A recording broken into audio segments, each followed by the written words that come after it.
It's all in your head. Yeah. What the doctors told you, it's true. It's a little true. It is just all in your head. But I'm not blaming you. Come figure out what I'm talking about, okay?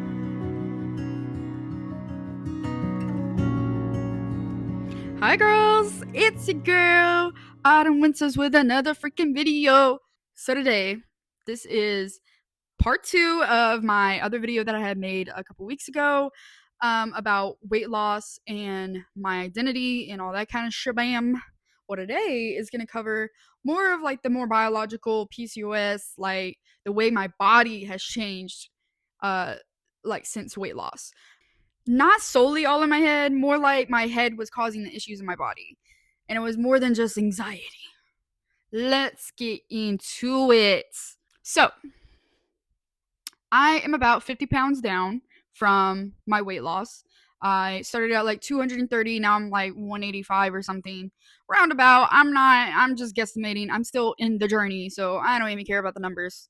But if you really want more of the outlook of the identity aspect around that, please go watch the other video that I posted 2 weeks ago. I'll try to link it in the description. I don't know how to do that. So, anyways, we're here to talk about PCOS. Polycystic polycystic, cystic, I don't know, syndrome, ovarian syndrome or some shit. So, when I was a child, I was put on birth control because of my PCOS. I had such bad PCOS to the point where the doctor was like, yeah, you'll grow out of it. I mean, he wasn't wrong, but he wasn't right either. I didn't grow out of it. I fixed my body.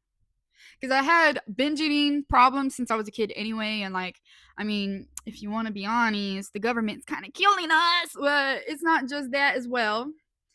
But also, you can fix it by your mindset. I was traumatized as a kid. No hate to nobody or nothing. But I was traumatized as a kid for sure. And that kind of bled into my body. Like, I was holding so much trauma in my body.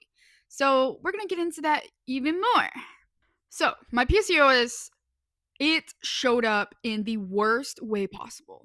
I had everything. Heavy bleeds, like heavy bleeds. I had the bleeds where like the overnight pads would fill up in an hour. I had only wore overnight pads since I was a kid. Like I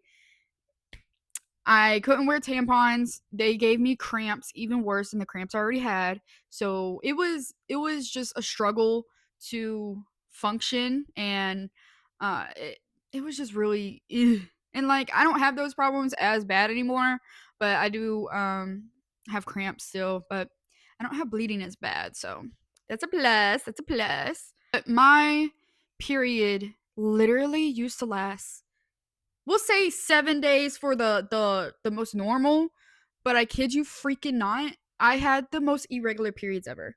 When I say irregular, I mean like January, it would be 7 days.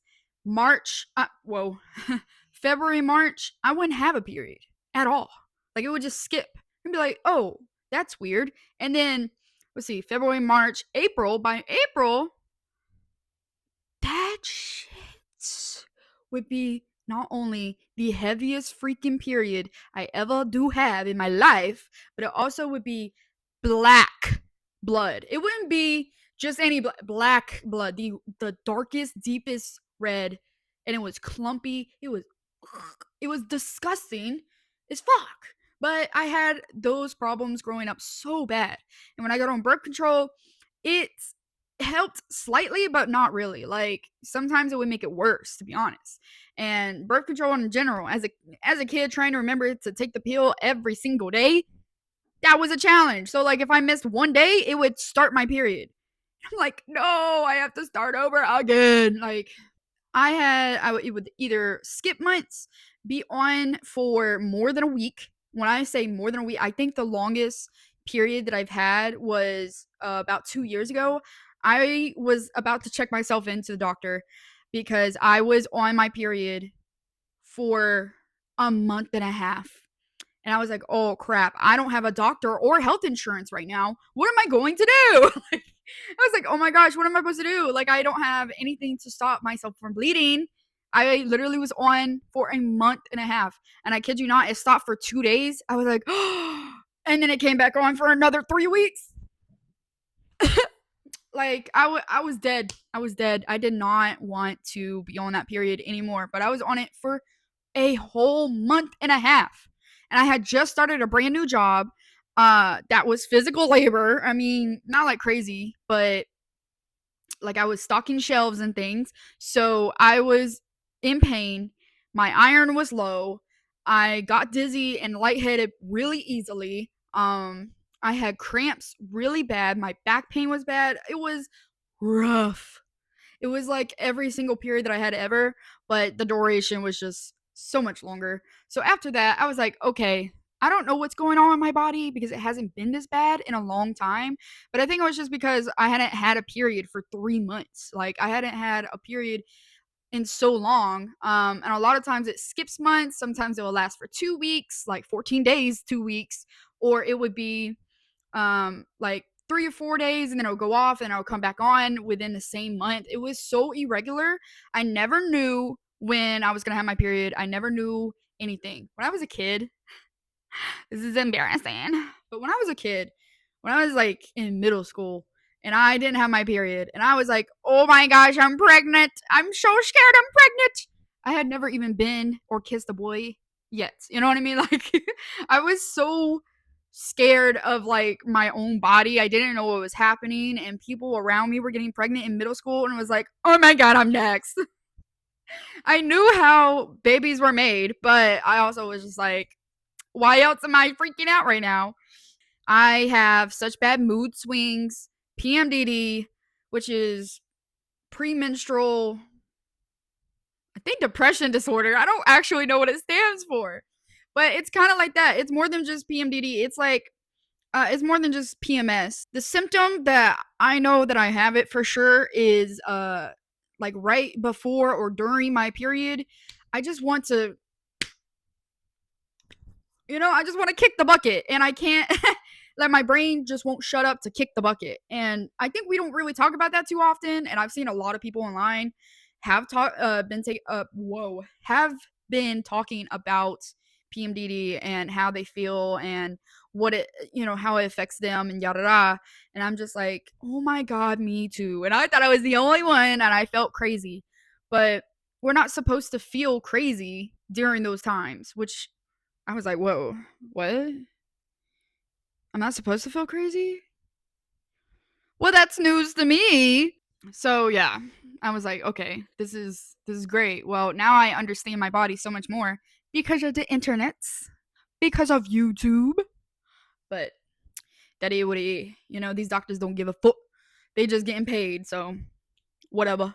So now, after losing my weight, a big thing was that my periods have become very fluctuated. One thing is that I know last year I was doing good, like eating wise and everything like that. Like January, normal period, and had normal periods for quite a few months before that, right?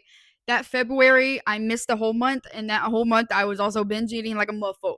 So I was like, yeah, maybe it is me. Maybe I am the problem.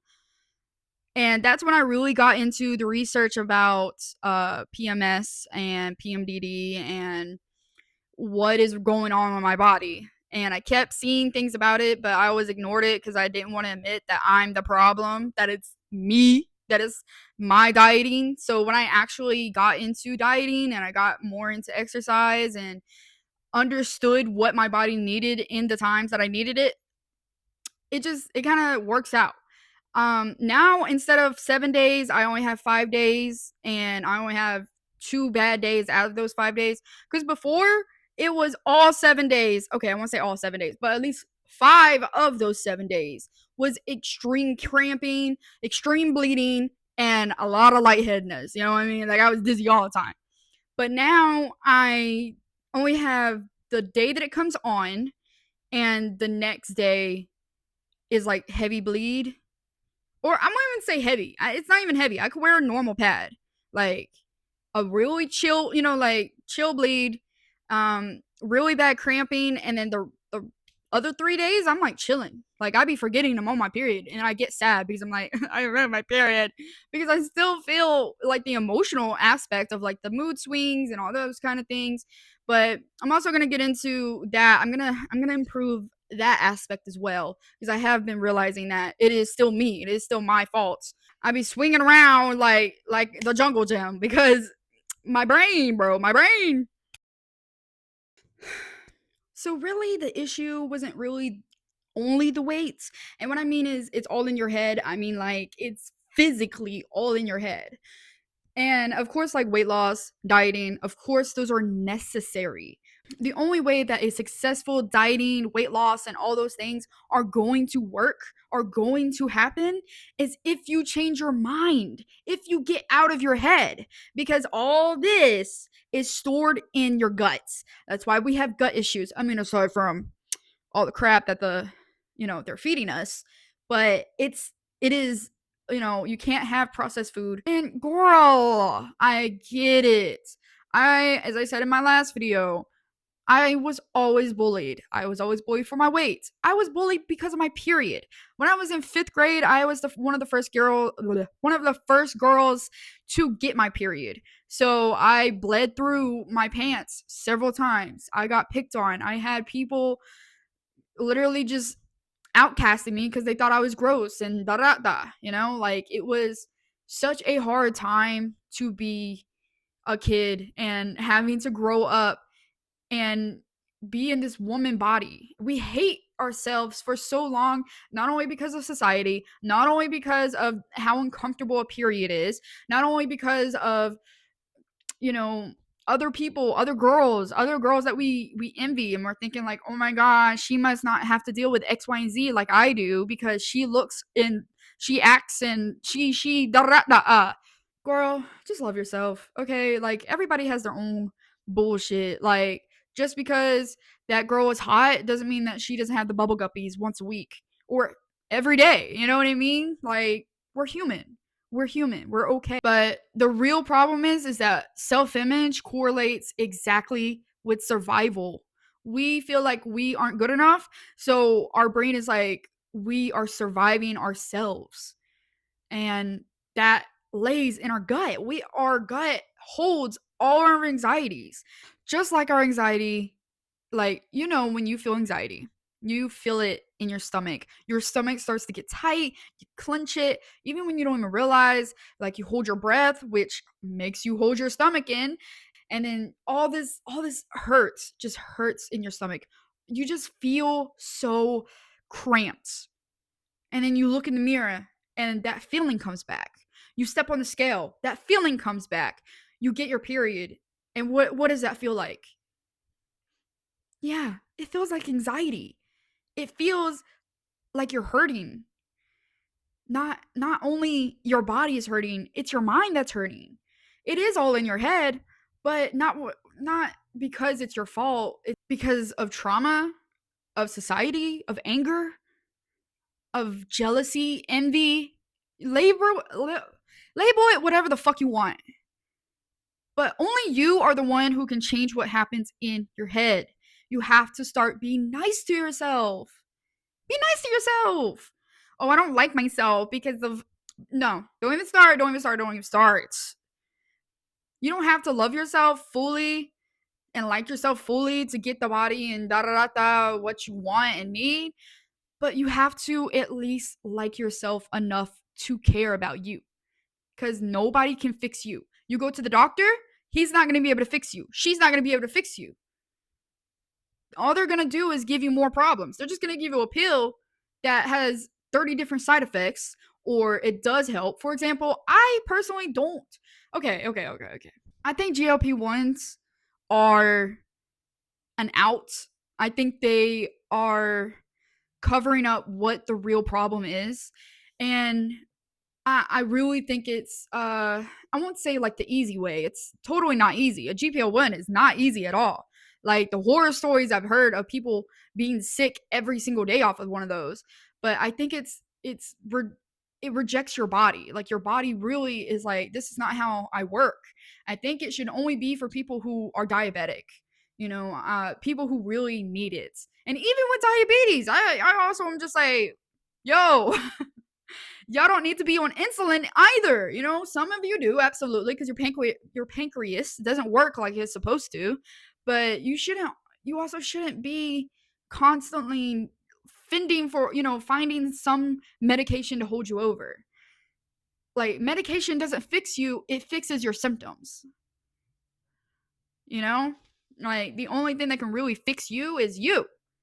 And sometimes I can be talking out of my ass, and I'm very general on everything that I say, but I just want you to know that before you try the GLP-1, try the diet first. Try therapy first.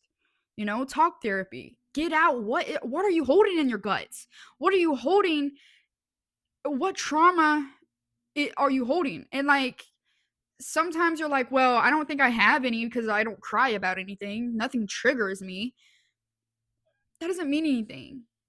Like, I didn't think that I had the issues that I had until I healed the self-image issues that I did know I had. Like, I didn't want to look in the mirror, and eventually I forced myself to look in the mirror. I forced myself to look at my body and be like, wow, I love myself. Like, even if I didn't believe it, I did it anyway. I was like, I love you and I love myself and I think you're beautiful, even if I felt like I was lying through my teeth, you know? Eventually, I started loving other people and looking at other people. And sometimes you have to do that. You have to look at other people and they're like, wow, they have my body type. That's what I look like. I think they hot. Like, shit. They can wear that down. And then you think about yourself, you're like, I can't do that. Yes, you can. Yes, you can. No negativity, okay? No negativity unless it's reality. Okay? And don't even try to be like, "Oh, it's reality." No, no, no, no, no, no. Reality is not just perception, okay? Reality is not objective. Reality is facts. Like, 100% facts. So, if it's not facts, don't even lie to yourself and be like, "It is facts. I am ugly." No, that's subjective. Somebody thinks you're beautiful, and that somebody should be you. Should be you. But you don't think that. So do better. Look at yourself. Do better. Love yourself. Girl. Yeah, I'm talking to you. Girl. To start this journey, you have to have self-care. You have to actually care about yourself. You have to fix the trauma that lies inside of your body, that holds in your stomach, that makes you clench, that makes you heave, that makes you have that tightness in your back. You know what I mean? That your shoulders be tense, and stop being tense. Be free flowing. Just I'm okay. I'm safe. I'm that bad bitch. And sometimes it's that simple. And sometimes you have to be, and sometimes it is all that for you to finally be,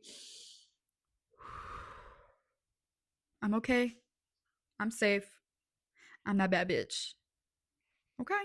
But one thing to push yourself to love yourself more is to like force yourself to actually do the things that you don't want to do, because the biggest thing that you're scared of is probably the thing that you need to do the most.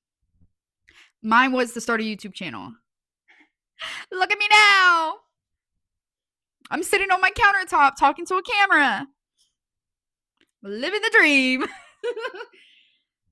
But you have to, like, if you don't want to exercise and you're scared of exercising, start exercising. And I don't mean run a mile. I don't mean lift weights.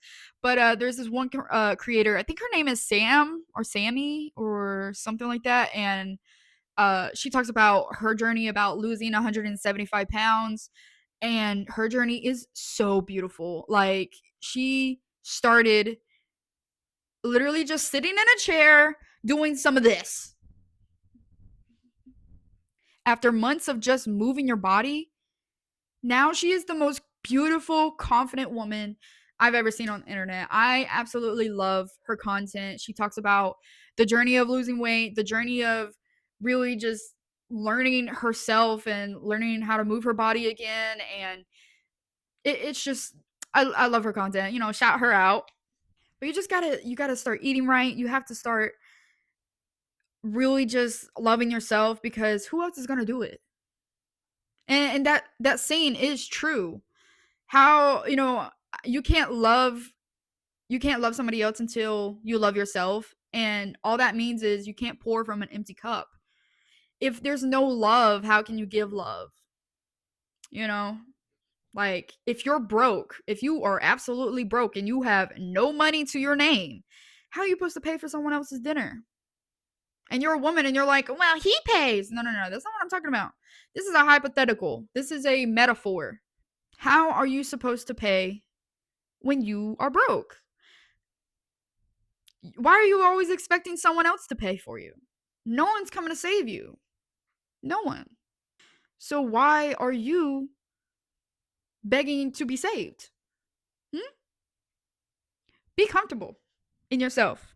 Be loving to yourself. And you're going to be okay. We're going to be okay. This is a real body. Look, this is a real body. This is beauty. You know? This is beautiful.